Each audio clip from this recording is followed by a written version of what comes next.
नमस्कार, आप देख रहे हैं धर्म अधर्म मेरा खास प्रोग्राम। मैं हूं आपके साथ रोहित भामला। आज एक ऐसे विषय को लेकर चर्चा करेंगे जो कई दिनों से सुर्खियों में तो है और इस पर आए दिन एक नई टिप्पणी आ जाती है। हाल ही में रिलीज हुई मराठी फिल्म छावा ने देश भर में एक नई बहस को जन्म दे दिया है। इस फिल्म में मुगल शासक औरंगजेब को एक क्रूर और दमनकारी शासक के रूप में दिखाया गया है, जिसके चलते ऐतिहासिक और राजनीतिक हलकों में चर्चाएं तेज हो गई। फिल्म की रिलीज के बाद महाराष्ट्र में समाजवादी पार्टी के नेता अबू आजमी ने औरंगजेब को महान शासक बताया, जिससे विवाद और गहरा गया। उनके इस बयान पर जबरदस्त विरोध हुआ और इसे हिंदू संगठनों और कई राजनीतिक दलों ने आक्रामक रूप से खारिज कर दिया। मामला बढ़ते देख अबू आजमी को अपना बयान वापस लेना पड़ा, लेकिन इसके बावजूद औरंगजेब की कब्र को हटाने की मांग ने जोर पकड़ लिया। मुगल बादशाह औरंगजेब की मौत महाराष्ट्र में हुई थी और उसे औरंगाबाद से लगभग 25 किलोमीटर दूर इस बीच सुल्तानाबाद में दफनाया गया था। यह वही स्थान है जहां आज भी उसकी कब्र मौजूद है। हाल ही के दिनों में कई राजनीतिक और धार्मिक संगठनों ने इस कब्र को हटाने की मांग शुरू कर दी।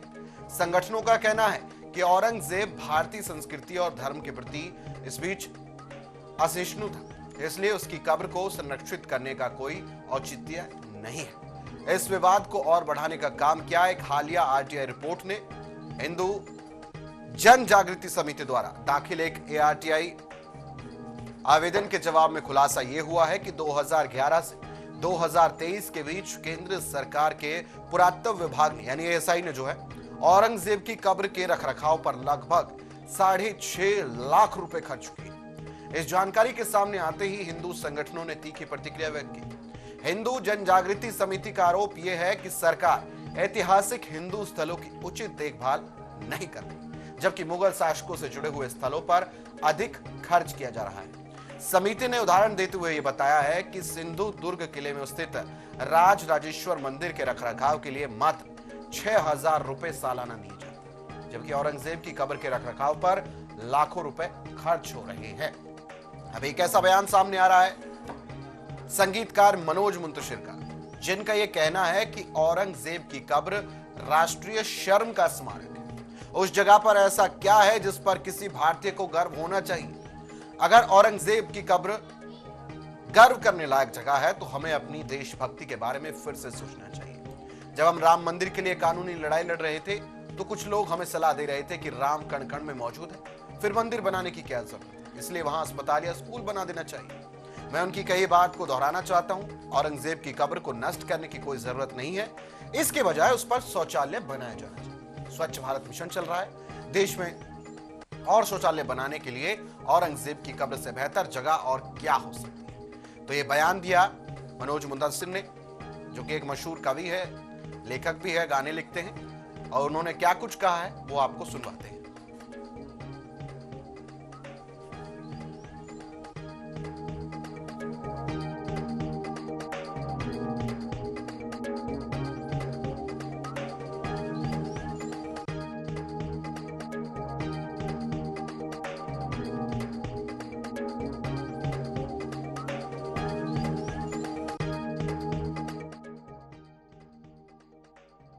नेशनल शेम वो ऐसी कौन सी जगह है जिस पे बड़ा गर्व होना चाहिए किसी भी भारतीय को?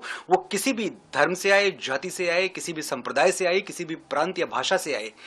अगर औरंगजेब की कब्र आपके लिए एक ऐसी जगह है जिस पे आपको बड़ा गर्व होता है, तो आपको अपनी भारतीयता पे, अपनी राष्ट्रभक्ति पे दोबारा सोचने की जरूरत है। मैंने एक छोटा सा मशवरा दिया कि भाई क्यों तोड़फोड़ करना, क्यों कुछ गिराना। ये बहुत सारे पढ़े लिखे लोग, बड़े लिबरल्स, जो बहुत जिनकी विचारधाराएं बड़ी ऊंची हैं, इन्होंने हमें एक मशवरा दिया था जब हम श्री राम मंदिर के लिए अदालत में कानूनी लड़ाई लड़ रहे थे, जो कि हमारा हक था। तो बताया गया था कि भाई राम तो कण कण में है, तो क्यों आपको तलाशना है राम किसी मंदिर में? वहां कुछ और बनवा दो, वहां आप अस्पताल बनवा दो, वहां आप स्कूल बनवा दो, वहां आप अनाथालय बनवा दो। तो उन्हीं की बात मैं दोहराना चाहता हूं। मैंने उनकी बात समझ ली है, बहुत अच्छा विचार था उनका। तो मैं ये कहना चाहता हूं कि औरंगजेब की कब्र तोड़ने की कोई जरूरत नहीं है, आप उस पर शौचालय बनवा दो। स्वच्छ भारत मिशन चल रहा है, हम आजकल पूरी तरह से अपने इकोसिस्टम को लेकर बहुत जागरूक हैं, तो ऐसी जगहें तो बननी चाहिए देश में। और शौचालय बनने के लिए औरंगजेब की कब्र से अच्छी जगह क्या हो सकती है? मैं सिर्फ ये कहना चाहता हूं कि देखिए, एक बहुत बड़ा तबका है इस देश में जो हमसे पूछता रहता है बार बार और हमें बताता रहता है कि किसी के बाप का हिंदुस्तान थोड़ी है। तो आज मैं उनको जवाब देना चाहता हूं, उनको बताना चाहता हूं, वंस एंड फॉर ऑल ये नोट कर लिया जाए, ये इस देश के 100 करोड़ हिंदुओं की ओर से मैं बोल रहा हूं कि नसों में सूर्यवंशी स्वाभिमान था और है, सनातन से ही भगवा आसमान था और है, शिवाजी और राणा को पिता कहते हैं हम अपना, हमारे बाप का हिंदुस्तान था और है।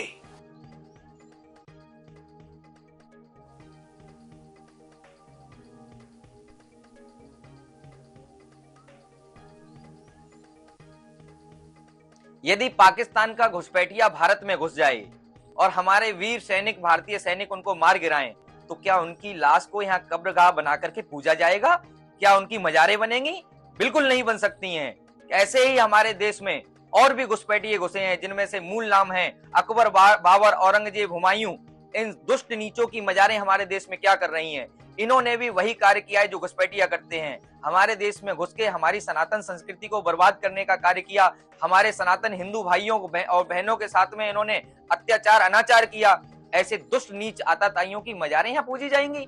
ये भारत सदैव सनातन संस्कृति का, परंपरा का संवाहक रहा है। भगवान राम, कृष्ण, बुद्ध, महावीर और गुरु नानक की इस पृथ्वी पर, इस धरती पर ये नापाक, ये कट्टरपंथी, इनकी मजारें यहाँ नहीं पूजी जाएंगी। इनकी मजारों को सरकार तत्काल प्रभाव से हटाए। हम मनोज मुंतशिर जी के इस बयान की खूब प्रशंसा करते हैं कि उन्होंने औरंगजेब जैसे दुष्ट नीच की मजार पर शौचालय बनवाने का प्रस्ताव दिया है। हम सरकार से निवेदन करते हैं, हम सभी संतों से निवेदन करते हैं कि सरकार को ये चीज अवगत कराने के लिए सड़कों पर आएं और संसद तक पहुंचें। सब लोग मनोज मुंतशिर के बयान के साथ में पत्र लिखें सरकार को और आह्वान करें कि एकमात्र उस दुष्ट नीच आताताई औरंगजेब की मजार नहीं, अकबर, बाबर और हुमायूं की मजारों को भी जल्दी से जल्दी ध्वस्त करा करके वहां पे शौचालय आदि बनवाएं, सार्वजनिक कार्य करवाएं। यदि सरकार ऐसा कार्य नहीं कर सकती है तो हम सनातनियों को जिम्मेदारी दें। हम कल ही हथौड़ा उठा करके सड़कों पर उतर के आएंगे और इन मजारों को तोड़ करके वहां पर शौचालय आदि बनवा करके राष्ट्र को समर्पित करेंगे। हमारे जो राहगीर होते हैं उनको सुविधा मिलेगी, वहां पर लघु शंका करेंगे, धीर शंका करेंगे, उनको राहत मिलेगी। ऐसे कार्य होने चाहिए जिससे लोगों को राहत मिले।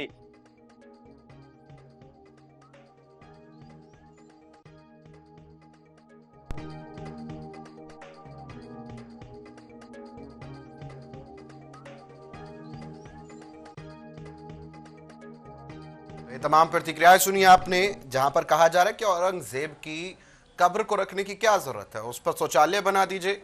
ऐसा कोई गर्व वाली बात नहीं है औरंगजेब की कब्र देश में होना। तो कुछ ऐसे सवाल भी खड़े हो रहे हैं। कुछ एक ऐसा तबका भी है जो ये कहता है कि ऐसा बयान देने से पहले 100 बार सोच लीजिए, इसका परिणाम बुरा हो सकता है। अब ये कुछ ऐसे बयान हैं, इन बयानों से परे लोगों की क्या प्रतिक्रियाएं हैं वो बहुत महत्व रखती है। इसी पर चर्चा करेंगे। चर्चा करने के लिए हमारे साथ आचार्य डॉक्टर मोहित शुक्ला जी हमारे साथ हिंदू धर्मगुरु जुड़ चुके हैं। मौलाना शहाबुद्दीन रजवी साहब ऑल इंडिया मुस्लिम जमात के राष्ट्रीय अध्यक्ष जुड़ चुके हैं, बहुत बहुत स्वागत है आपका भी।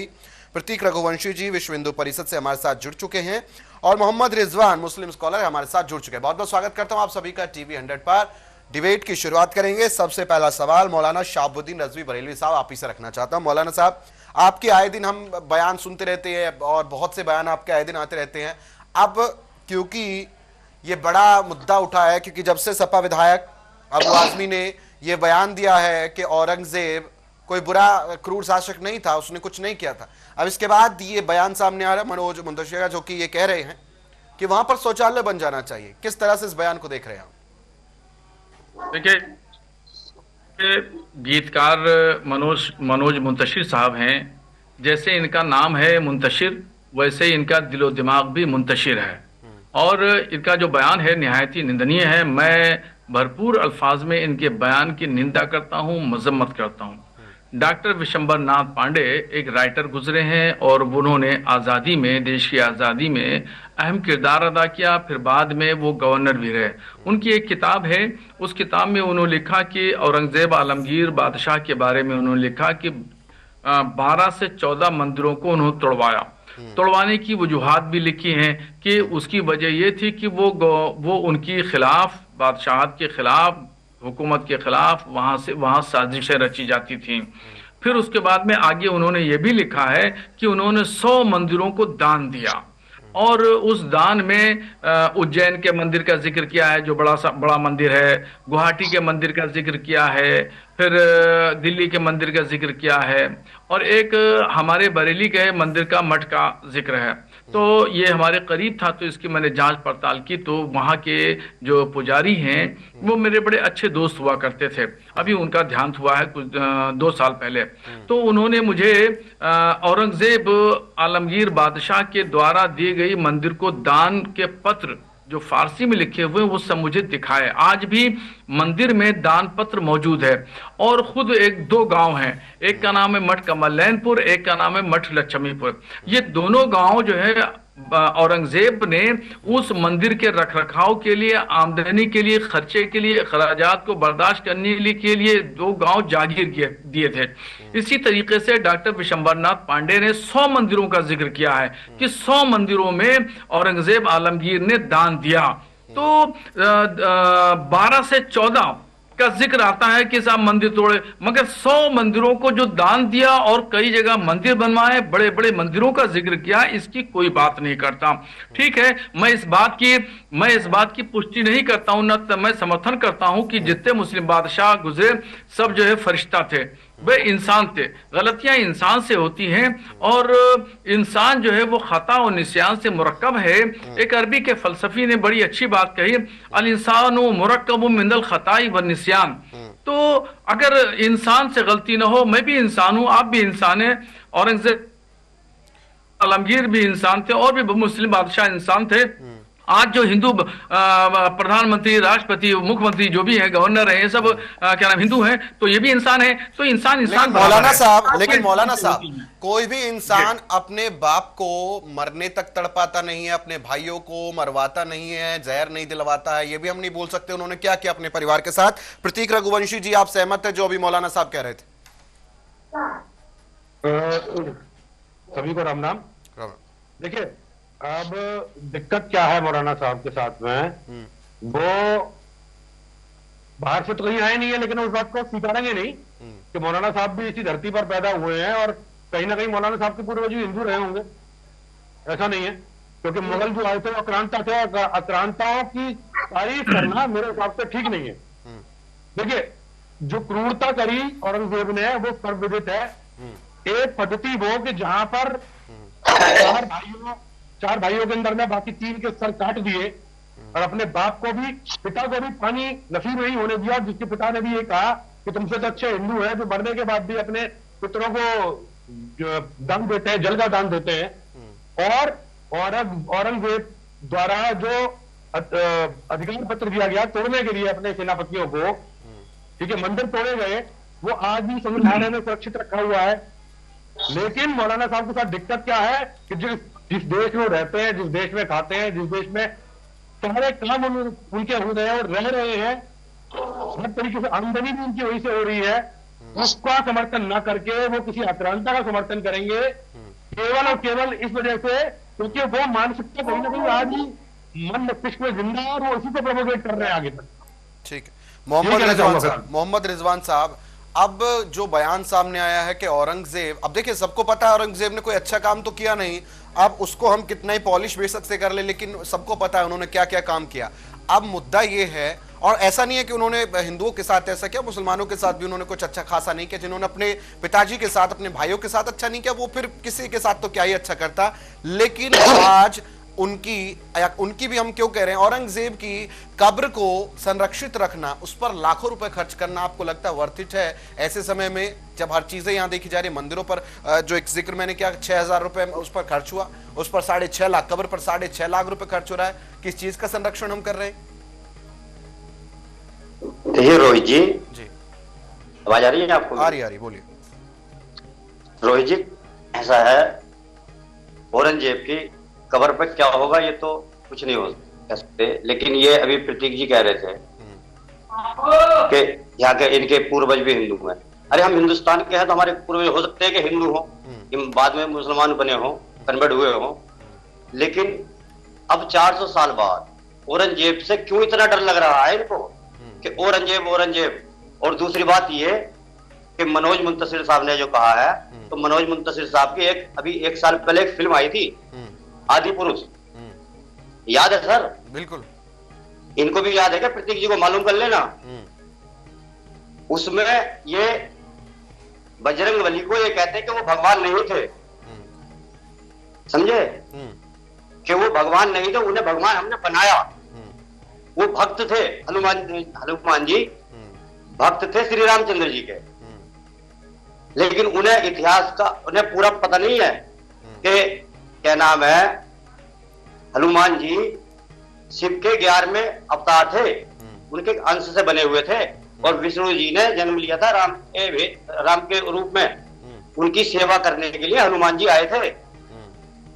तो ऐसे गीतकारों के बयान की हम नहीं तो हम उनकी निंदा करते हैं, जिन्हें अभी सनातन के ही बारे में पता नहीं पूरा। वो दूसरे धर्म को टारगेट करने के लिए, हो सकता है कि उनकी कोई नई फिल्म आ रही हो जो सुर्खियों में आने के लिए वो कर रहे हैं। प्रतीक भाई म्यूट है, साउंड म्यूट है आपकी तरफ से। ठीक है, यहाँ पर आचार्य मोहित शुक्ला जी से सवाल कर लेता हूं, फिर आप सभी के पास वापस आऊंगा। आचार्य मोहित शुक्ला जी, हम अभी रिजवान साहब भी उसको हालांकि नहीं कह रहे कि वो ऐसा है, लेकिन मैं जानना चाहता हूं औरंगजेब को लेकर उसकी कब्र पर इतना खर्चा क्यों हो रहा है? क्या हमें उसको धरोहर बनाना है? क्या हमें म्यूजियम बनाना है औरंगजेब की कब्र का? क्या करना है हमें उसका? कोई ऐसा तो है नहीं कि भाई औरंगजेब ने ऐसे काम किए थे कि हमको दुनिया को दिखाना है कि यहाँ पर दफन है औरंगजेब की। देखिए, औरंगजेब ने जजिया के नाम पर अत्याचार किए हिंदुओं पर। औरंगजेब के राज में हजारों मंदिरों को तोड़वाया गया। संभाजी महाराज की निर्ममता से हत्या करवाई गई। औरंगजेब ने गुरु तेग बहादुर जी का सिर जो है कलम करवा दिया, और फिर भी लोग जो हैं पता नहीं क्यों जो ऐसे आतताई औरंगजेब से इतना प्रभावित हैं। और आप सुनिए कि इनके कारनामे में बता दूं कि शाहजहां नामा में शाहजहां ने खुद लिखा कि खुदा करे कि ऐसी औलाद किसी के यहाँ पैदा ना हो, और इससे अच्छे तो हिंदू हैं जो अपने माता पिता की सेवा करते हैं, उनकी मृत्यु के बाद तर्पण करते हैं।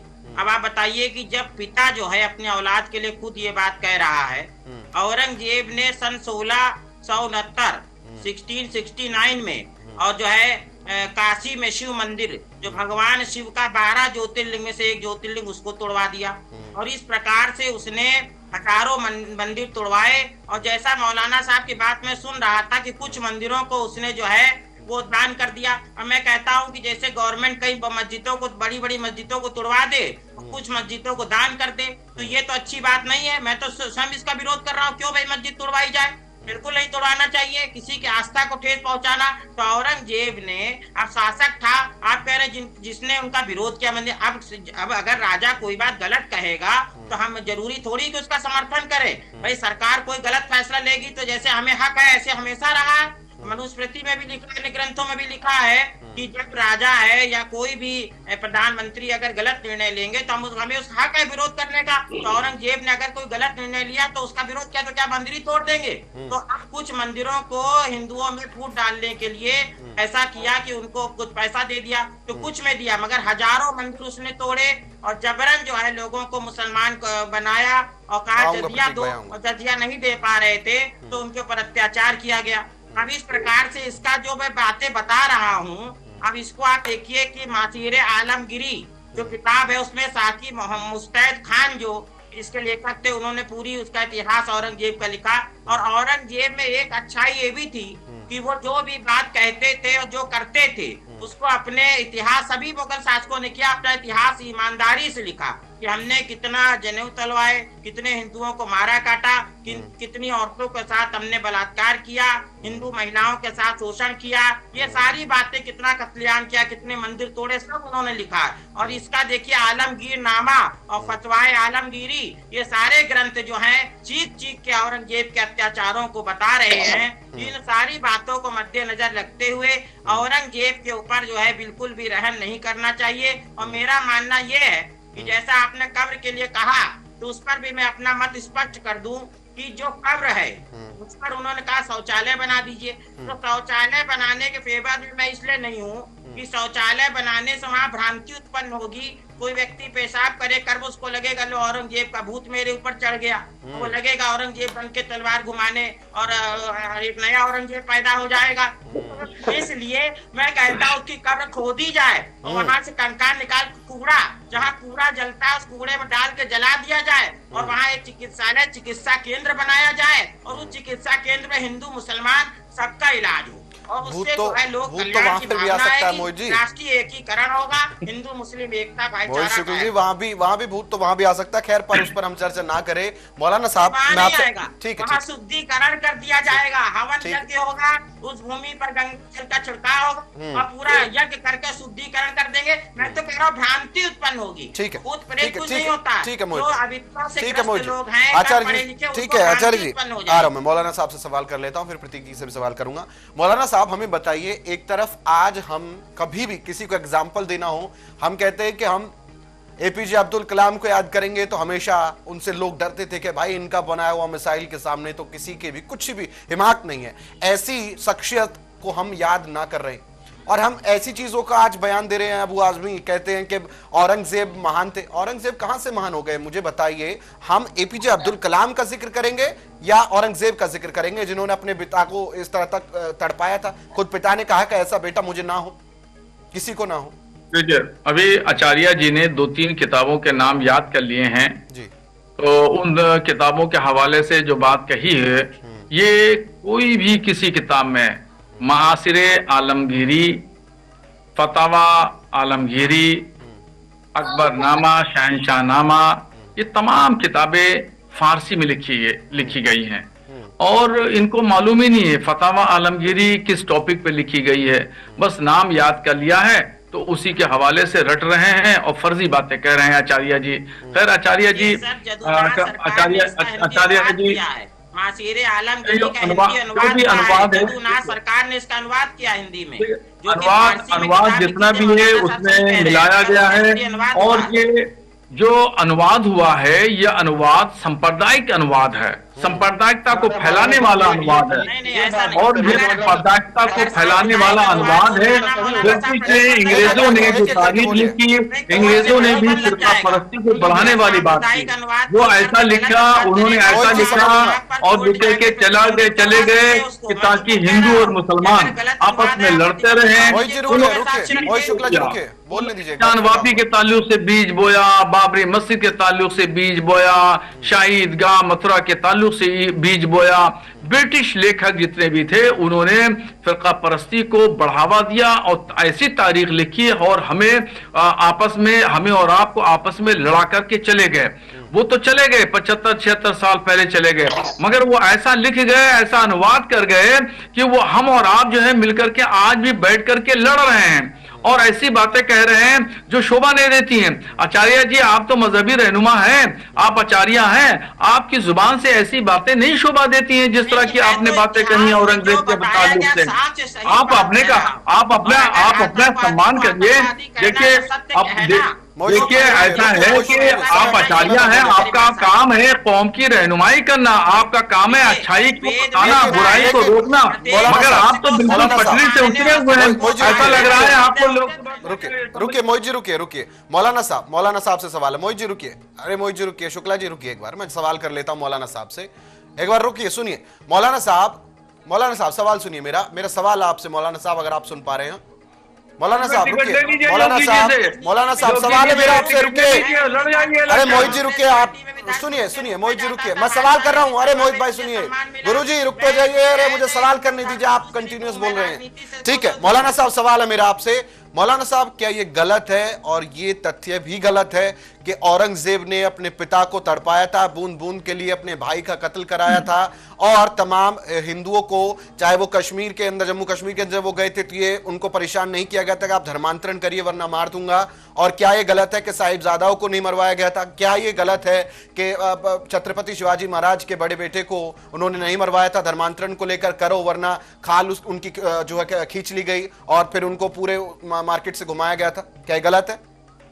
देखिए, ये जो सवाल है आपके, बहुत सवाल आपने कर दिए और मैं इसके जवाब देने के, अगर मैं शॉर्ट में जवाब दूंगा तो 1 घंटा कम से कम हमें अकेले चाहिए आपके चैनल पर। मैं एक वाकया आपको बता दूं, उससे तमाम चीजें समझ लीजिए। और मैंने आपसे ये बात मैंने पहले कही कि इंसान से गलती होती है, मुस्लिम बादशाहों से भी गलतियां कुछ हुई हैं, हम मुकम्मल सर्टिफिकेट किसी को नहीं देते हैं। एक वाकया सुन लीजिए।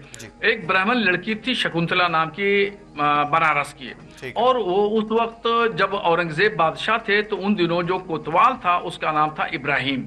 तो इब्राहिम कोतवाल की गलत नजर पड़ गई शकुंतला पर। तो शकुंतला को वो जो है वो घर गया, उसने माँ बाप को बुलवाया और कहा कि शकुंतला को मेरे हवाले कर दो। उसकी गलत नजर पड़ी, तो उस गलत नजरिए की वजह से उसने माँ बाप से इस तरह कहा, तो वो लोग माँ बाप लोग परेशान हो गए कि ये कोतवाल तो बहुत जालिम जाबिर है और इससे कैसे निपटा जा सकता है। तो फिर वो लड़की वहां दरबार में पहुंची, दिल्ली औरंगजेब के दरबार में। औरंगजेब के दरबार में जब पहुंची तो वो मर्द के भेष में पहुंची, मर्द के भेष में पहुंची, मगर औरंगजेब ने उसको पहचान लिया, कहा कि बेटी बताओ। और फिर शकुंतला ने अपनी पूरी दास्तान बताई और ये कहा कि आपका कोतवाल इब्राहिम की नजर मेरे ऊपर गलत है और मुझे उससे बचाइए, और वो मुझे जो है मेरे बाप को वार्निंग दे दी है और मेरे ऊपर जुल्म ज्यादती करना चाहता है। तो उन्होंने कहा बेटी तुम जाओ बेफिक्र होकर के, और तुम्हारी इज्जत मेरी इज्जत है, तुम्हारा मैं सम्मान रखूंगा, तुम्हारी इज्जत रखूंगा और तुम्हारी असमत पर, तुम्हारी इज्जत पर कोई भी आंच आने नहीं दूंगा। वो बेटी चली गई। अब उसको इस बात का भरोसा था कि बादशाह ने मुझे बेटी कहा है तो फिर मेरे साथ में कोतवाल कुछ नहीं कर सकता। वो वापस आई, उसने अपने माँ बाप को पूरी बात सुनाई। माँ बाप मुतमईन नहीं थे, मगर एक दिन जो है वो औरंगजेब, 12 दिन गुजर गए, औरंगजेब जो है वो एक फकीर के लिबास में बनारस पहुंचे, और बनारस पहुंचने के बाद में और वो इसी तरीके से घूमने लगे। जब कोतवाल सामने आया और कोतवाल से उन्होंने जो है जरा बहस की, और उसके बाद में कोतवाल को ऐसी सख्त सजा दी, ऐसी सख्त सजा दी कि 2 घोड़ों के बीच में बंधवा करके उसको चिरवा दिया। अच्छा ठीक है और मौलाना फिर उसके साहब, बाद मौलाना वहां साहब, से कहानियों वो के शकुंतला बीच के घर पहुंचे। मौलाना एक साहब। मिनट में वो शकुंतला के घर पहुंचे, एक मिनट, शकुंतला के घर पहुंचे, और शकुंतला के घर में जब पहुंचने के बाद उसके माँ बाप ने औरंगजेब का शुक्रिया अदा किया। मोहित जी रुकिए, रुकिए मोहित जी रुकिए। अरे बहुत मोहित महान जी, राजा हैं आप, बहुत महान राजा हैं, आपने मेरी इज्जत रखी।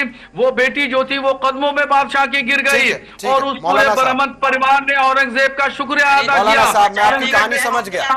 मोहित शुक्ला 12 रुकिए, दिन से मोहित मैंने शुक्ला खाना नहीं रुकिए। खाया है, 12 दिन से मैंने पानी नहीं पिया, गम में था अरे कि मोहित तुम्हारी शुक्ला इज्जत रुकिए। कैसे, तुम्हारी इज्जत को, तुम्हारी अस्मत को कैसे मैं पाक रखूं, कैसे महफूज मोहित रखूं, शुक्ला जी रुकिए, मैं जवाब दे रहा हूं, आप रुक तो जाइए। इस वजह से और अरे इनसे मोहित शुक्ला जी परेशान थे। रुकिए। बोले आज मैंने इसका खात्मा कर दिया, इब्राहिम कोतवाल का खात्मा करने के बाद तुम्हारी ठीक है। इज्जत महफूज कर ठीक दी। है, मौलाना आज साहब। मुझे सुकून मिला है, मौलाना और साहब, औरंगजेब सुनिए। ने कहा कि मुझे ठीक है, आज मौलाना सुकून मिला साहब, है। सुनिए, सुनिए। जिस शख्स ने, अरे जो सुनिए, जिस सुनिए। बादशाह ने एक ब्राह्मण बेटी की इज्जत बचाई, ठीक है मौलाना एक साहब, ब्राह्मण बेटी की मौलाना इज्जत और साहब, असमत बताई, मौलाना साहब तो उसके पूरी सुरक्षा पूरी प्रदान पूरी की। कहानी आज ठीक उसके है। ऊपर अरे आप मौलाना जो है, साहब कहानी आप सुनाई बकवास आपने की मुझे। बातें पक रहे हैं आप। मौलाना साहब, मैंने बकवास आपकी बोल रहे कहानी हैं। सुन ली। ऐसी बातें कर रहे हैं कि कब्र पर जो है कब्र पर शौचालय बनवा दिया जाए, शर्म नहीं आती आप लोगों को? ठीक है, आप रुकिए, लोगों को रुकिए, ऐसी बातें आप सभी करते हुए से अनुरोध है, शर्म नहीं रुकिए, आती? रुकिए, शर्म प्रतीक जी, करो, रुकिए, करो, मोहित जी शर्म रुकिए। करो।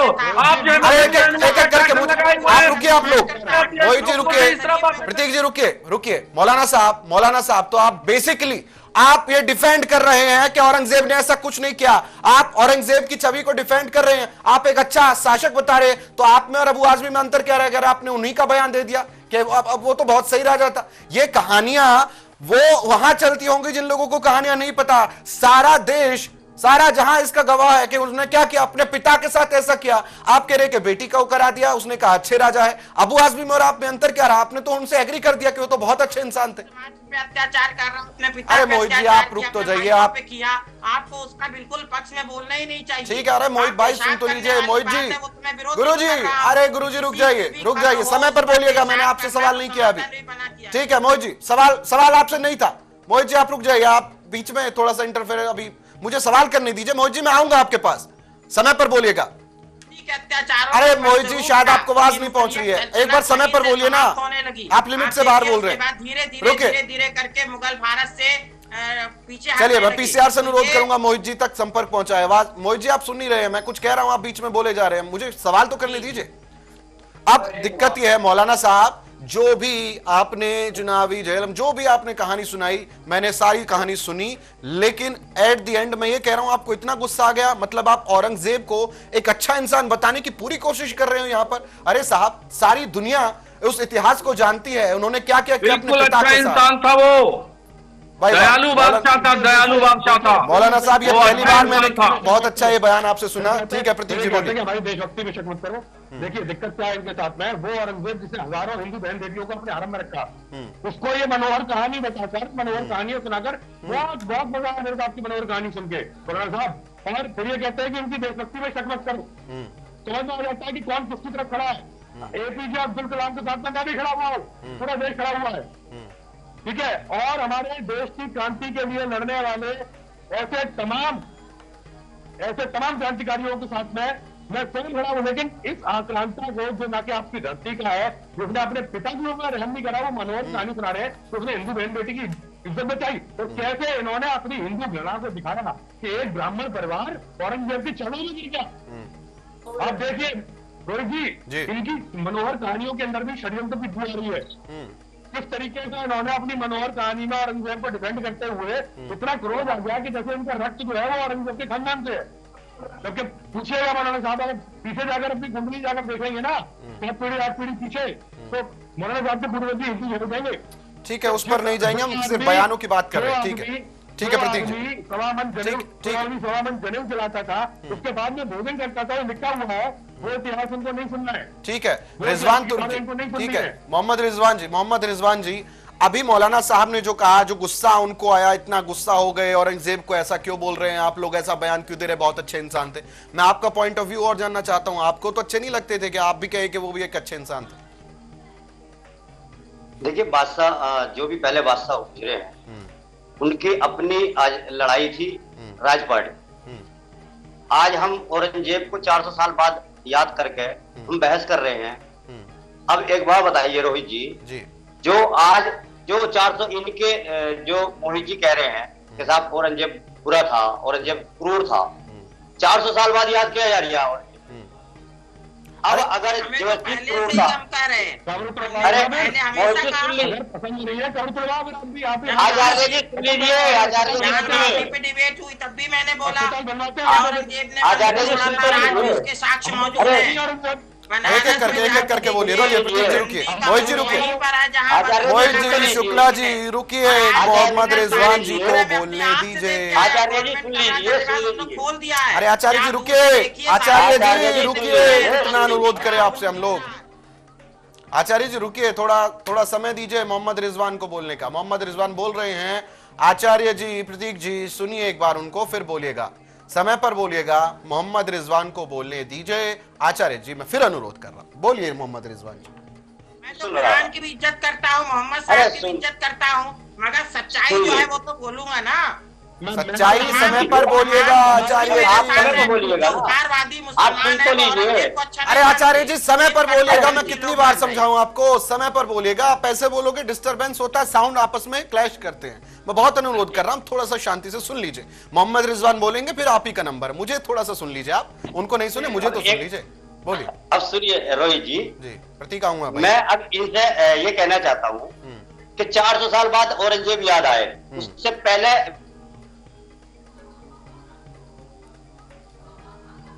आपके आवाज जब पहले हिंदू मुसलमान साथ में रहते थे, वीडियो चली गई, ऐसे गई है।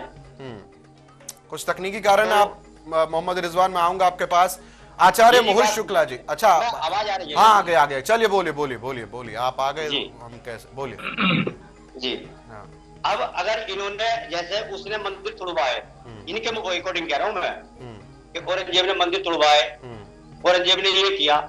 आज जब से 2014 से नरेंद्र मोदी जी की सरकार बनी है, सारे भितंगे, सारे क्रूरता इसमें आ रही है, तो क्या 400 साल बाद जब ये याद किया जाएगा, तो इनमें और औरंगजेब में क्या फर्क रह गया? ना औरंगजेब से भी आगे हो जाएंगे ये लोग। ठीक है, हाँ जी, अरे रुकिए, अरे मोहित जी और सुनिए प्रधानमंत्री की तुलना औरंगजेब से कर रहे हैं। सुनिए, अरे रुकिए प्रतीक भाई सुनिए,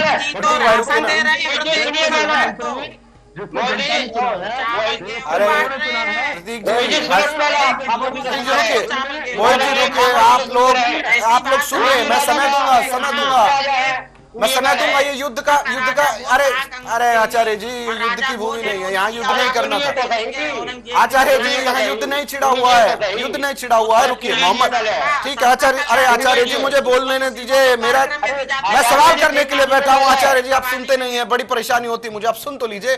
मोहम्मद रिजवान जी, सीधा सवाल मैं आप ही से कर लेता हूँ। मोहम्मद रिजवान जी सुनिए, सवाल आपसे है। मोहम्मद रिजवान भाई सुनिए, आप जो बार बार कह रहे हैं कि 400 साल बाद याद आया, 400 साल बाद याद आया, मुद्दा वो नहीं है याद क्यों आया, कब आया। मुद्दा ये है कि क्या आप औरंगजेब को अच्छा बता रहे हैं, उसकी कब्र को आप संरक्षण देना चाहते हैं, पैसा लगता रहे सरकार का कि हम इसको धरोहर बनाएंगे। औरंगजेब को आप धरोहर बनाना चाहते हैं देश की?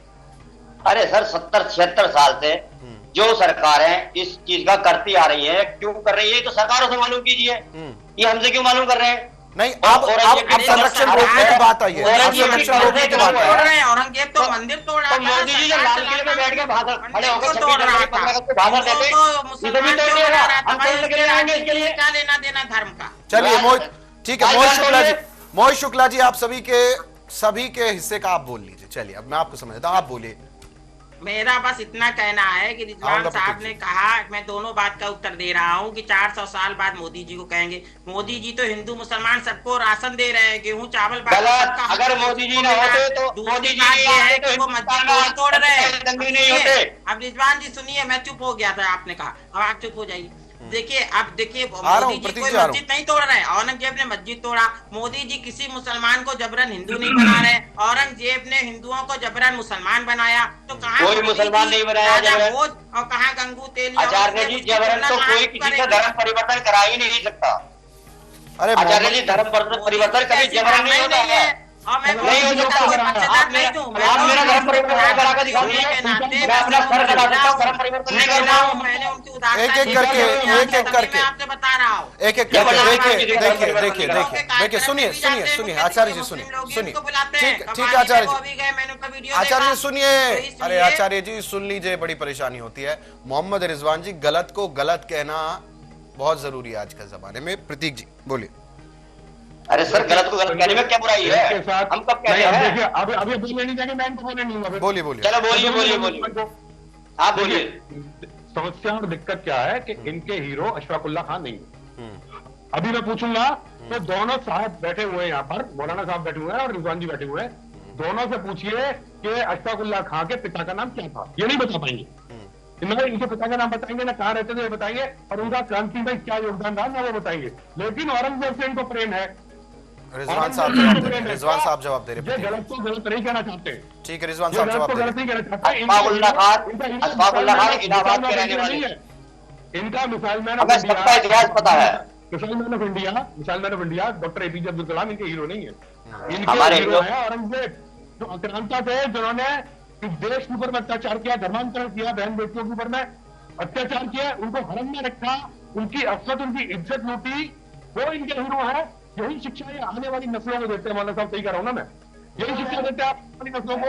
आप भी ऐसे क्रूर बनो, आप भी ऐसे अत्याचार करो, आप भी इस देश के हिंदुओं को दबाओ, आप भी देश के तथाकथित बहुसंख्यकों को मार डालो, जीवित रहने का अधिकार नहीं है उनको। यही शिक्षा देते हैं आप लोग, बताइए। देखिए मौलाना रोहित जी जी बोलिए। हम लोग किसी को नहीं दबाते, न हम दबाने वाली बात करते। हम कुरान पे चलते हैं और कुरान हमारा कहता है कि सबको सम्मान करो, समझ गए? बिल्कुल। हम एक दूसरे का सम्मान करते हैं। हमने बचपन से लेकर आज तक। सुनिए पहले अरे सर अभी बता देता हूँ, आपकी ताजी मिसाल दे देता हूँ। आप लोगों को मुसलमानों को बदनाम करके मसाला मिलता है और इसलिए आप लोग मुसलमानों को बदनाम करते हैं। अभी मध्य प्रदेश का मसला है, चैंपियन ट्रॉफी का मध्य प्रदेश में जश्न मनाया जा रहा था। ठीक है प्रतीक भाई रुकिए। मोहम्मद रिजवान जी रुकिए, अब हम टॉपिक से बाहर ना जाएंगे। मोहम्मद रिजवान भाई रुकिए, मौलाना साहब से सवाल करूंगा। मौलाना साहब, मैं आपसे जानना चाहता हूं, अगर औरंगजेब की कब्र पर जो मनोज जी कह रहे थे, मनोज मुंतशिर जी जो कह रहे थे कि वहां पर शौचालय बना देना चाहिए, आप कह रहे हैं कि वो एक बहुत अच्छा इंसान था, क्या म्यूजियम बना दे औरंगजेब की कब्र पर? नहीं, वो कब्र है, कब्र ही रहेगी और उसको किसी तरीके से उसको नुकसान नहीं पहुंचाया जा सकता, इसलिए वो भारत सरकार के अंडरटेकिंग है। भारत सरकार उसका रखरखाव करती है और आज से रखरखाव नहीं करती है, ये एक जमाना हो गया, कई सौ साल हो गए। अब देखिए, जो लोग जो हिंदू संगठन अखंड भारत की बात करते हैं तो उनको औरंगजेब आलमगीर बादशाह के दौर की हुकूमत का नजरिया देखना चाहिए।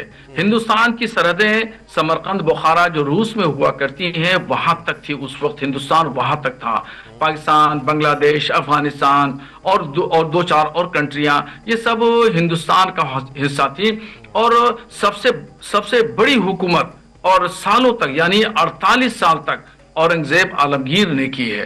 तो अखंड भारत का तस्वुर तो औरंगजेब आलमगीर ने पेश किया, हिंदुस्तान की सरहदों को वहां तक बढ़ाया।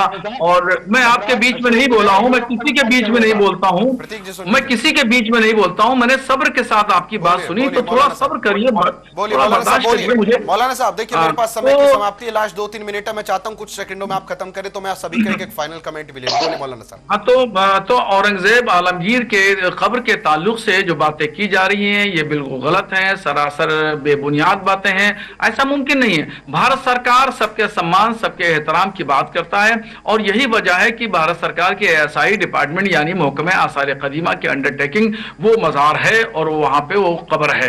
और ऐसे ही नहीं, बहुत सारी चीजें ऐसी हैं जो मुगलों के जरिए बनवाई हुई हैं, उससे आमदनी गवर्नमेंट करती है। लाल किले से करोड़ों रुपए की आमदनी होती है, ताजमहल से करोड़ों रुपए की आमदनी होती है, कुतुब मीनार से करोड़ों रुपए की आमदनी होती है। इस तरीके से और बहुत सारे किले हैं, महलात हैं, इमारतें हैं, आसार कदीमा हैं, इनसे करोड़ों रुपए की आमदनी गवर्नमेंट को होती है। इसमें 1 रुपया भी मुसलमान के पेट में नहीं जाता। अरे मौलाना साहब, औरंगजेब की कब्र से कौन सा, मुझे बताइए, टर्नओवर आ रहा है देश को, कौन सी फायदा हो रहा है देश को? खैर, इस पर हम चर्चा कभी और करेंगे, समय की समाप्ति। क्या हो रहा है ये बताइए, नुकसान क्या है? अरे सर, खबर से नुकसान क्या? चलिए, फायदा आपके हिसाब से मैं बता दूं, कह दूं फायदा नहीं है, ठीक है, मैं आपकी बात मान लेता हूं। नुकसान क्या है आपको नुकसान क्या? अरे नुकसान ये है ना कि कोई ऐसी छवि नहीं है वो कि जिसको चलिए प्रतीक जी बोलिए। एक नुकसान ये है कि एक आतंकवादी की कब्र इतने सम्मान से बनाएंगे, आप लाखों रुपए उस पर खर्चा करेंगे, तो उससे गलत पैगाम जा रहा है। ताजमहल की आमदनी वापस कर दीजिए, मुसलमानों को दे दिए। ताजमहल की आमदनी मत रखिए अपनी जेब में, आप अपनी जेब में ताजमहल की आमदनी क्यों रखते हैं? वापस करिए। लाल किला दिल्ली की आमदनी आप वापस करिए, कुतुब मीनार दिल्ली की आमदनी वापस करिए, आगरा के किले की आमदनी वापस करिए।